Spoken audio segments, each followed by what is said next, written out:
Hello साथीहरु, आज म भैरुवा जाँदैछु 200 रुपैयाँ लगेर। तपाईहरु भैरुवा किन जान्छु भन्नु होला कि हैन? म दही चिउरा ल्याउनको लागि भैरुवा जाँदैछु। आज असारको 15 गते रहेको छ, धान दिवसको दिन। म त साइकलमा जान नपाउँदै साइकलमा तालसाल लाएर राखेको रहेछ र अर्को साइकल समातेर अर्को साइकलमा भुइँ। साइकल धेरै दिनपछि चलाएर होला यस्तो फर्र हावा चलिरहेको थियो। त्यसपछि म भैरुवा पुग्छु र भैरुवा पसलमा जान नपाउँदै मलाई यस्तो आन्सर आउँछ। म फेरि आफ्नो साइकल समातेर फेरि अर्को पसलतिर जान्छु। अर्को पसल त ठुलो 3 तलाको रहेछ, त्यहाँ पनि जान्छु। त्यहाँ पाइन्छ कि भन्ने आशा लागेको थियो, त्यहाँ पनि पाएन। मलाई एकदम दुःखी लाग्यो, अब दही पाइन कि भनेर फेरि अर्को पसलतिर गएँ। अर्को पसलमा दही रहेछ र दही लिएर आएँ।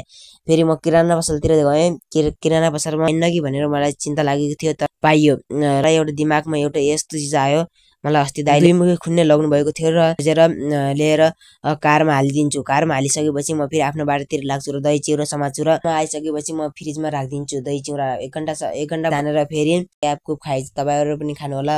हस्त नमस्ते। यस्तै भिडियो हेर्नु लागि मलाई फलो गर्नु होला, लाइक शेयर सब्स्क्राइब गर्नु होला। तपाईको सानो तिनो युट्युबर